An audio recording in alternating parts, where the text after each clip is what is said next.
The Robber King. In ancient Vidarbha, there was a time when it seemed that the kingdom was being ruled by dacoits. Every day there were endless complaints of merchants being waylaid and robbed. Houses were burgled even though the guards had been doubled. The youthful king, who had only been on the throne a short time, was harassed from all sides. The rich people of the kingdom demanded that the king should provide armed protection for their property and when they went on journeys. His ministers said the only answer was to proclaim that all thieves would be summarily executed. But as time went on, severe punishment did not seem to deter the thieves, because robberies were certainly on the increase. In the end, the king decided he would find out for himself the reason for such a spate of crime. Unbeknown to his ministers, the king, disguised as a commoner, set out on foot to tour his kingdom and see what he could discover. Coming to a village and already feeling footsore, he decided to join a group of the menfolk who were sitting outside the temple. At first, the villagers eyed him with suspicion, but very soon the king, who could be very charming, was deep in conversation with some of the elders. "Tell me," said the king, "I understand there are lots of robbers in this kingdom. Are you good people often robbed?" "Good gracious, no," replied one of the men with a broad smile. "We are far too poor to interest robbers." "You are certainly a stranger," chortled another. "Here, like all other villages, the land is owned by the rich, who demand high rents. Then on top of that, the king's ministers tax us on everything. So you see, we are too poor to rob." The king was rather taken back on hearing this. "But why are there so many robberies in the land?" "The poor have to live," the man answered in growing rage. "These robbers you speak of only rob the rich, who have already robbed the poor, and it is only the so-called robbers who will help the sick and needy." "I would rather like to meet one of these robbers," said the king, with a disarming smile. The men looked at each other in surprise. "Go to the next village," one of them said, "and ask for Bhoja. He might help you." Bidding adieu to the villagers, the king made his way to the next village, where he promptly sought out this man Bhoja.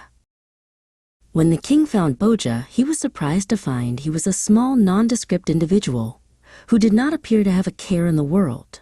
"What may you want?" Bhoja said, eyeing the king from top to toe. "I am looking for someone who would like to employ a nimble hand," the king replied. "Someone who is not afraid to take a risk." Bhoja looked puzzled at first. Then he broke out into a roar of laughter. "Are you trying to tell me that you are a robber?" "I have had a lot of experience," replied the king, "and I have never been caught." "Well, you look a likely sort," Bhoja said, scratching his chin. "Maybe I will try you out." The king was relieved that Bhoja did not ask too many questions. "Good. Whose house do we burgle?" Bhoja grinned and slapped the king on the back. "Tonight, my friend, you and I will visit the king's treasury." The king was amazed at the audacity of such a venture, but on second thought, it would be a good test to find out how alert his guards were. Turning to Bhoja, he said, "How do we share the booty?" Bhoja looked hurt. "We share everything equally," he chortled. "Just remember, if we get caught, we shall both suffer the same punishment, so it is only fair we should also share any gains we make." Late that night, the king and Bhoja crept up to the palace walls, and Bhoja, with the dexterity of a monkey, climbed the wall and threw down a rope so that the king could follow. Carefully avoiding the guards, who to the king appeared more asleep than awake, the two made their way to the treasury building. Here, Bhoja produced a big bunch of odd-looking keys, and in no time, slid back the lock and opened the huge door.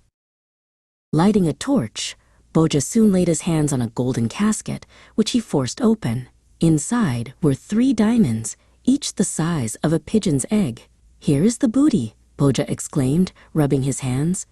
"But we cannot divide 3 diamonds, so as they are worth a king's ransom, we will take 1 each."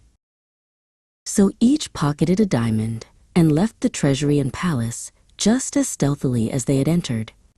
Outside the palace walls, The king and Bhoja parted company. The king waited till Bhoja was out of sight, then quietly entered his palace. The following morning, the chief minister was aroused by the captain of the guard with the news that the treasury had been burgled in the night. The minister hastened to the treasury, and when he discovered the broken casket with one diamond still inside, he quietly slipped the diamond into his pocket when the guards were not looking. Then he hurried to tell the king the bad news. "Your Majesty," he shouted as he rushed into the king's chamber. "Last night thieves entered the treasury and stole your 3 great diamonds." The king did not seem at all perturbed. Telling the minister to wait outside, he ordered the captain of the guard to go to the village and arrest a man named Bhoja. When Bhoja was dragged before the king, he did not recognize his burglary accomplice, but realizing the game was up, tearfully confessed to the robbery and maintained that he and his aide had only stolen 2 diamonds. "This man is an utter rogue," the minister exclaimed. "Obviously he stole all the diamonds and should be put to death." "Not so fast," the king said. "I have already discovered the accomplice, who tells the same story as this prisoner. Torture will make them sing a different story," the minister urged. The king stood up and confronted the minister. "No, my friend," he said sternly. "I think we shall find the 3rd diamond in your possession. Now it is your turn to confess." The minister was so taken back, all he could do was blubber out some incoherent story, which the king dismissed with a shrug, and ordered the minister to be cast into a dungeon for the remainder of his life. Bhoja was pardoned and given service in the king's household. The king changed many of his ministers and many of the laws so that taxes and rents were lowered, and the people no longer had to resort to robbery in order to live.